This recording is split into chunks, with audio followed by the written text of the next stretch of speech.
Mesdames et messieurs, bienvenue une fois de plus dans ce face-à-face sur Léo Njoleo. En tout cas pour aujourd'hui, nous allons parler de l'Union pour la nation congolaise et son leader Vital Kamerhe. Vous vous souvenez qu'en date du 20 juin 2020, Vital Kamerhe a été condamné à 20 ans de prison et 10 ans de privation des droits civils après l'expiration de sa peine.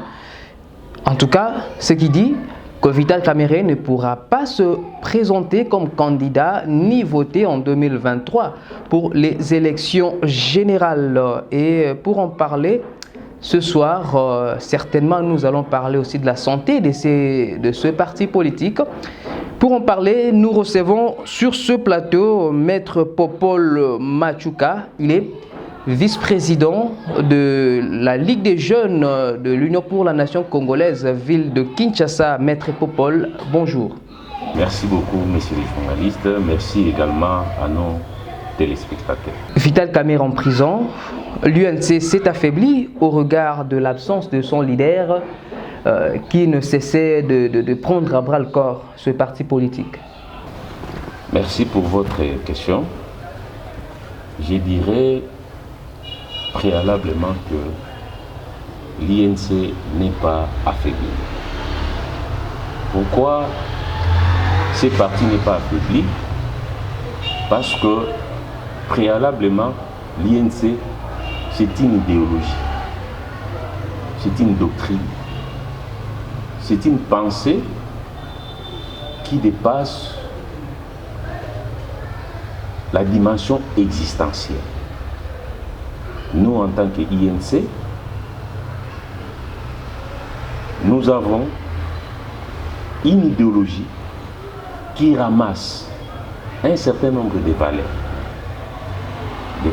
Des valeurs énormément profitables à notre société. C'est pourquoi, ailleurs, même au sein même du parti, on parle de la camérologie. L'INC, c'est comme le lumumbisme. Et partant de ça, il est difficile d'affaiblir une idéologie parce que ça revêt un caractère, comme je l'ai dit, dimensionnel. Au-delà de ça, vous allez observer que les poids politiques et le poids électoral de l'INC, c'est une évidence. C'est une évidence qui atteste, qui montre effectivement que ce parti n'est pas affaibli. C'est un parti qui a pignon sur rue et cela a été démontré lors de dernières élections où nous avons eu à constater que l'INC, à travers son leader, que je salue, le président Vital Kamerhe, a eu au niveau de l'Est 15% de l'électorat. Pour votre information, à l'Est, nous avons l'INC à 43%. Et dans ces 43%, notre leader a pu obtenir 15% de cet électorat. Au-delà de ça, lorsque vous traversez à l'autre rive, c'est-à-dire à l'ouest, vous allez vous rendre compte que Vital Kamerhe a aussi un poids. L'INC a un poids que les spécialistes estiment à 15% ou 10% si on ne trompe pas. Donc si vous faites la sommation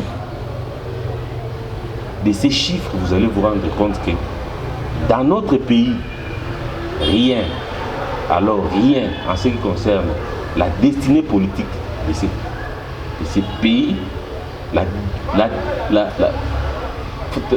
destination de la carte géographique de ces pays ne peut nullement se faire sans l'INC.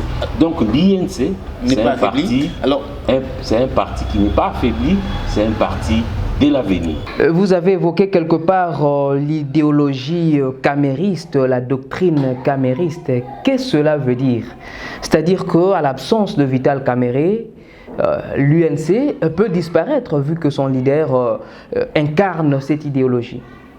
Non, en fait, l'INC, c'est d'abord une personne morale, créée conformément aux lois des républiques. Mais ce parti est guidé par un leader. Et ce leader a donné une impulsion. Et cette impulsion-là, c'est ce que nous appelons le camérisme. En fait, le camérisme, c'est quoi? Le camérisme, c'est tout simplement l'ensemble des valeurs, d'idéologies décrites dans nos statuts. Vous savez, au sein de nos statuts, les statuts de l'INC, on prend un certain nombre de valeurs. La tolérance, les droits à la différence, la diversité. Chez nous, on accepte n'importe quelle idée, mais à une seule condition, ça se discute et au finish, on dégage un modus vivendi et on évolue. L'UNC n'est pas déstabilisé, l'UNC n'est pas affaibli, mais pourquoi le parti n'a pas pu éviter ce qui est arrivé? Le respect aux institutions fait partie justement de l'idéologie même de l'INC. Vital Kamerhe, c'est d'abord un citoyen qui a reçu une invitation de la justice à votre place par rapport aux valeurs que prône l'INC. En fait, il y a deux dimensions. Il y a une dimension respect des valeurs républicaines. C'est ce que l'honorable Vital Kamerhe a fait. Il a reçu son invitation en tant que citoyen. Il était de bonne loi qu'il puisse répondre à cette exigence républicaine. Mais au-delà de ça, ce n'est même pas un secret de polichinelle. Nous avons eu à constater qu'il y avait de l'acharnement. En fait, l'INC, ce n'est pas un parti de l'indiscipline ou de désordre. En ma qualité de vice-président interfédéral de la Ligue des jeunes de l'INC, je me limite à ces niveaux. Alors, par rapport à ça, nous avons eu à constater, comme je l'ai dit tantôt, qu'il y avait une certaine, je dirais, matraquage, un certain matraquage en la personne de notre leader Vital Kamerhe. Il a reçu un appel judiciaire, il a répondu, et lorsque vous jetez, nous avons eu à jeter un coup d'œil sur les motifs de sa convocation, nous avons observé qu'il avait été invité pour apporter des informations. Vital Kamerhe, ce n'est pas un monsieur qui peut se dérober de la justice. Pas du tout. Pas du tout. De surcroît, un directeur de cabinet du chef de l'État, lorsqu'il se présente au niveau des instances judiciaires, on l'écoute et après on le laisse, il rentre chez lui. Mais nous avons constaté comme si il y avait déjà un plan établi au niveau des officines occultes pour les nuire. C'est ça que nous appelons de l'acharnement. Selon vos dires, Vital Kamerhe est victime d'un acharnement. Cet acharnement-là est orchestré depuis où? Et quand est-ce que vous avez constaté cet acharnement? Est-ce avant ou après l'invitation de Vital Kamerhe au parquet général près le tribunal de grande instance de Kinshasa Matete? Nous avons constaté ça dès lors que il lui a été privé la possibilité de retourner chez lui à la maison. Nous avons eu à suivre les procès. Mais qu'est-ce que nous n'avons pas observé? C'était de la tergiversation. C'est-à-dire, même au niveau préjuridictionnel, l'instruction n'en était même pas terminée. C'est-à-dire qu'il y avait une sorte de précipitation pour fixer l'affaire. Il y avait de commission régatoire qui était encore en cours d'instruction, qui n'avait même pas encore rédigé les rapports. Il y avait des réquisitions d'informations qui avaient été lancées au niveau de certains services publics, qui n'étaient même pas encore finalisés, mais nous n'avons pas compris par quelle magie l'organe de la loi est arrivé à fixer l'affaire. Pour fixer l'affaire, il faut suffisamment que les paniers de la preuve soient remplis. Mais nous avons constaté que ces paniers-là étaient vides. C'est à partir de tels faits que nous sommes arrivés à dire que quelque part, c'était de l'acharnement. C'est une évidence, même au niveau des réseaux sociaux, nous avons constaté, au niveau de la presse, que l'enquête n'était pas encore finalisée. Mais on a dû fixer cette affaire au niveau du tribunal de grande instance pour justement l'instruction juridictionnelle. Et ça, nous avons condamné. C'est pour répondre à votre préoccupation, pour dire que l'acharnement, nous l'avons constaté durant le déroulement de ce procès. Vital Kamerhe, condamné à 20 ans de prison, je l'ai dit tantôt. Vous avez organisé plusieurs manifestations, entre autres des marches pacifiques, si je peux dire ainsi, parce qu'il n'y a pas eu de casse. Mais quel était le vrai objectif des marches que vous avez organisées? Est-ce que c'était pour mettre la pression à la justice congolaise ou c'était juste une façon de faire voir les biceps de votre parti politique? Pour répondre à votre question, je dirais que nous avons fait appel.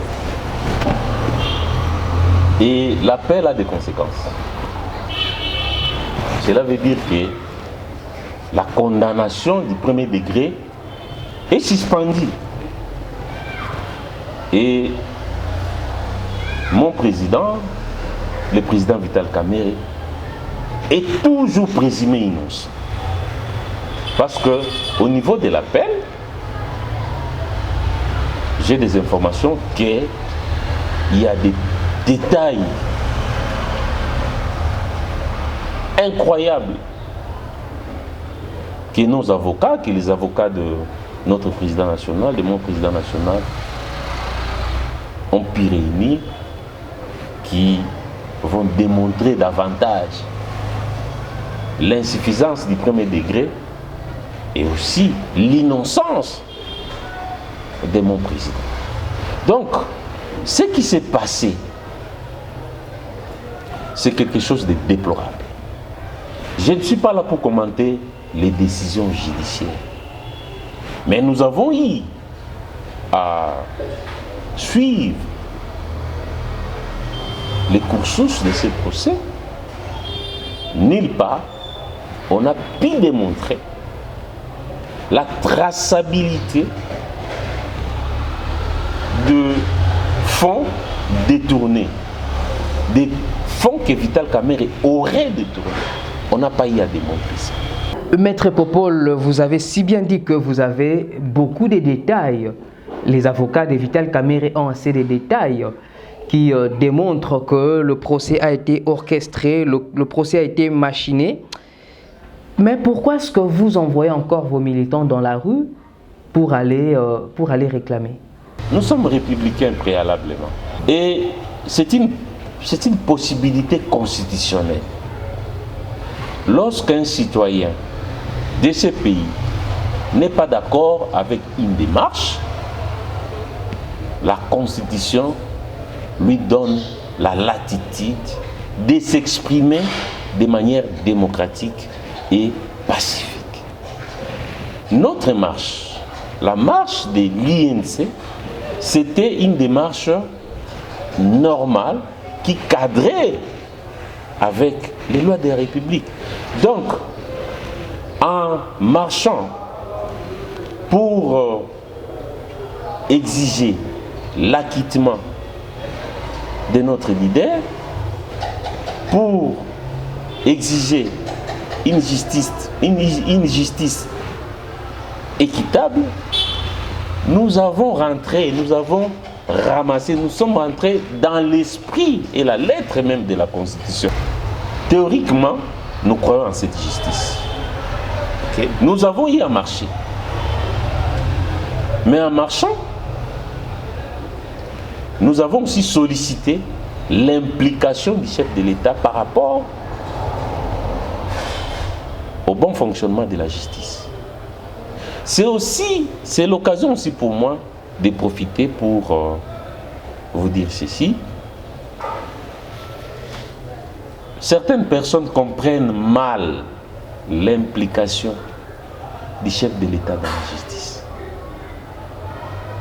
Les chefs de l'État, par rapport à la Constitution, si je ne me trompe pas, je crois que c'est l'article 69, il est l'arbitre, je dis bien l'arbitre, du bon fonctionnement des pouvoirs publics, des services publics. Il est le garant de la nation. Il est au-dessus de la mêlée. Certes, l'exécutif ne peut pas s'immiscer dans les judiciaires, mais en tant que garant de la nation, il a le droit de veiller au bon fonctionnement des institutions. C'est à ce titre que, entre autres, notre souhait de demander l'acquittement, une justice équitable, nous avons aussi sollicité son implication. L'implication ici ne consiste pas à donner des injonctions, comme nous avons eu à les constater à travers certaines propositions des lois qui ont fait jaser la population. L'implication ici, en tant que garant de nation, en tant que garant de la nation, nous, INC, nous sollicitons qu'il ait un œil regardant. Parce que, vous savez, il y a des choses. Il y a la loi et il y a des personnes, des individualités qui sont appelées à appliquer justement la loi. Souvent les déficits se situent non au niveau des lois, parce que les lois ont une certaine intangibilité. Les vrais problèmes se situent au niveau des personnes, des individualités qui sont appelées à appliquer cette loi. C'est à ce niveau-là que nous sollicitons l'implication du chef de l'État pour qu'il veille à ce que ceux qui sont censés appliquer la loi puissent réellement dire les droits. Justement, par rapport à cette demande de l'implication du chef de l'État, pourquoi demandez-vous au chef de l'État de s'impliquer dans cette affaire? Est-ce que vous-même, l'UNC, vous vous sentez incapable de défendre votre leader ou soit vous ne parvenez pas à vous impliquer autant dans ce dossier? Le chef de l'État n'a rien à voir au niveau du premier degré. N'importe qui, les Congolais, l'on a suivi le procès. Nous avons suivi le procès. Comme je l'ai dit tantôt, nulle part. On est parvenu à démontrer à quel seuil les comptes, les fonds ont quitté les comptes du Trésor public, du Trésor vers Jamal, de Jamal vers Vital Kamerhe. Mais nous avons assisté à une sorte, à une analogie à une interprétation que les pénalistes appellent d'extensive. C'est-à-dire que aller au-delà de l'esprit et de la lettre, de la définition des détournements publics. Les détournements publics, c'est le code pénal, si je ne me trompe pas, dans son article 145 ou 146, est clair. Détourner consiste à une certaine possession, pas à un certain intellectualisme. Mais nous avons assisté à des réflexions doctrinales. Détournement intellectuel, ce n'est pas la loi pénale. Parce que lorsqu'on parle de détournement, il s'agit d'un fait concret, d'un fait palpable, d'un fait matériel. C'est ça le détournement. Vous parlez de la cohésion entre vous, entre les leaders, entre les cadres, mais au niveau de la base, cette cohésion ne s'entend pas. On ne sent pas cette cohésion. Est-ce que c'est juste une cohésion de façade entre vous et votre allié? Ça, c'est des commérages des réseaux sociaux. Moi, je suis vice-président interfédéral de la Ligue des jeunes. Chez nous, nous appelons ça de l'interfédération des jeunes de la ville de Kinshasa. Nous avons le contrôle, nous encadrons les jeunes de toute la ville. Mais c'est les journalistes, si je vous dis, la masse qui est derrière la jeunesse interfédérale de Kinshasa pour soutenir ces partis liés, c'est pour soutenir Vital Kamerhe. Je ne pense pas que vous allez me contredire. Donc au quotidien, je fréquente tout Kinshasa. Donc au niveau de la ville de Kinshasa, et cela a été démontré même lors des 3 marches. Parce que souvent, les gens disent que non, on n'a rien organisé. En l'espace de 1 mois, si je ne me trompe pas, l'INC a pu réunir des milliers de Congolais à la rue pour soutenir, pour solliciter l'implication du chef de l'État dans ces dossiers. Parce que c'est un dossier qui est géré par des humains, qui ont des sentiments, qui, par rapport à la loi, peuvent se dire non, cette tête ne me plaît pas, cette tête me plaît, je prends telle application, je prends telle direction. Donc, au niveau de la ville de Kinshasa, je vous dis, Vital Kamerhe a pignon sur.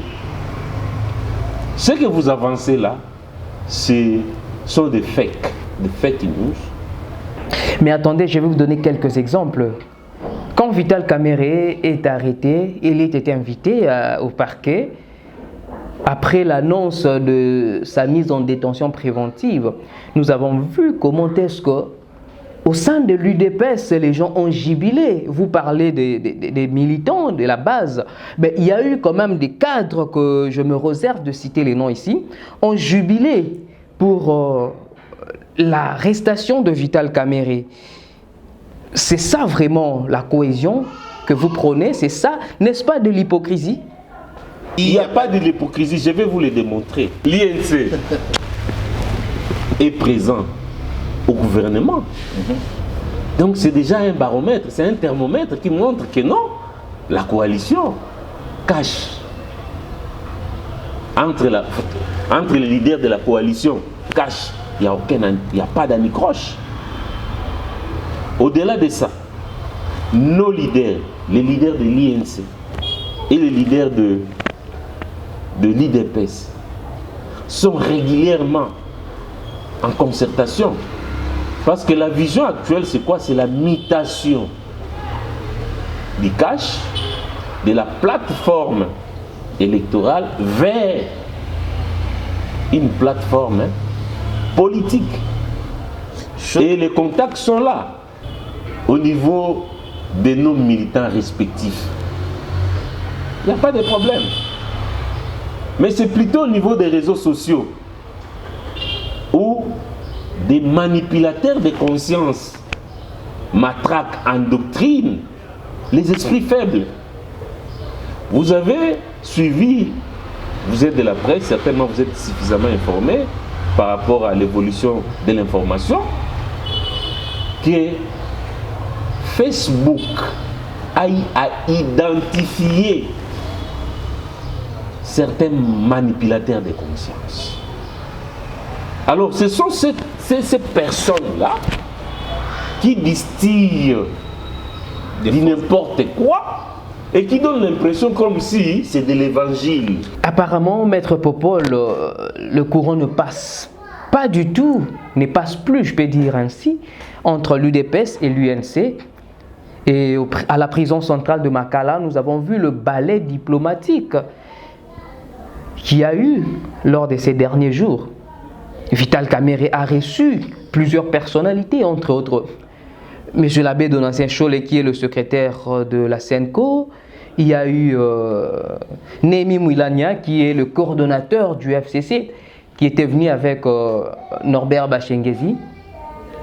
Mais l'arrivée de Némi, la visite de Némi, a fait jaser quand même. Aujourd'hui, on peut parler d'un rapprochement entre l'UNC et le FCC. Encore de la spéculation. Mais les rapprochements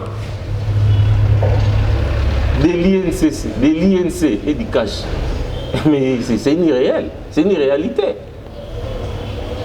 Nous sommes, comme l'IDPS aussi, est en rapprochement avec les FCC. Nous, l'INC, quand vous prenez l'INC et l'IDPS, nous sommes dans une coalition. Nous sommes dans une coalition. Donc ces rapprochements-là existent. C'est une réalité qu'on ne peut pas discuter. La preuve en est que c'est la coalition qui dirige le pays. Le chef de l'État est là. Il y a une majorité parlementaire. Nous avons formé conjointement un gouvernement. Nous dirigeons. Le rapprochement est là. Mais peut-être que les gens spéculent, les gens vont peut-être au-delà de la réalité en disant que comme il y a tel ou tel autre leader qui a eu à visiter Vital Kamerhe en prison, eh bien, ça devient autre chose. Non, pas du tout. Ça, c'est de la compassion, c'est de la fraternité. Nous sommes des Africains. Mais le président national est encore là. Nous ne pouvons pas définir l'avenir. Okay. On ne peut pas définir l'avenir. Il y a certaines choses, il y a certaines réalités que je ne peux pas vous avancer ici. On comprend. Mais je vous dis tout simplement que dans les jours à venir, vous allez constater que d'autres leaders, même du cash, mais ce qui a peut-être retardé les choses, c'est peut-être l'instruction que les centres pénitentiaires a eu à recevoir, a eu à donner en ce qui concerne les visites. Maître Popol, je rappelle que vous êtes vice-président de la Ligue des jeunes de l'UNC, ville de Kinshasa. Nous sommes arrivés à la fin de cette émission, mais je ne terminerai pas cette émission sans pour autant en parler de la jeunesse, là où vous gérez au sein de l'UNC plutôt.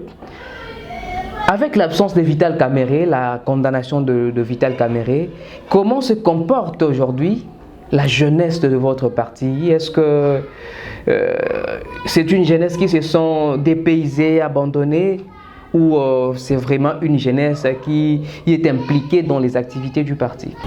Aujourd'hui, la jeunesse de l'INC devient une référence. Une référence pour les autres partis. À l'INC, c'est l'ordre, c'est la discipline, c'est la loyauté. Donc, les jeunes de ces grands partis nationaux ont un comportement. Et ce comportement interpelle même certaines organisations qui se plongent dans le vandalisme, dans les lynchages, dans les pillages, dans n'importe quoi. Donc il y a une nette différence, et cela s'est même observé lors de nos différentes marches que nous avons eu à organiser, où on a constaté qu'il y avait un bloc monolithique qui était en harmonie avec les lois de la République, en harmonie avec les valeurs républicaines. Donc, l'attitude de la jeunesse de Kinshasa, c'est la sérénité, c'est la croyance aux valeurs républicaines et surtout à une exigence, l'exigence de faire en sorte que les lois du pays s'appliquent à tous les échelons de façon paritaire et égalitaire. Merci beaucoup, Maître Popol. Je rappelle que vous êtes vice-président de la Ligue des jeunes de l'UNC, ville de Kinshasa. Merci de nous avoir accordé ce temps. Et c'est une première, mais je pense que ça ne sera pas la dernière. Merci également à vous, chers internautes, de nous avoir fait confiance. Un grand merci à Thierry Batondoko qui était au cadrage, Exaucé Odinga, Russell Yenga au montage. Un grand merci à Bijou Maïkani pour la coordination. Et sans oublier la cheville ouvrière de Léon Léo. Il s'appelle Odon Boulamba qui nous suit depuis la Nouvelle-Zélande. Moi, je vous donne déjà un autre rendez-vous au prochain numéro et je vous dis à très bientôt.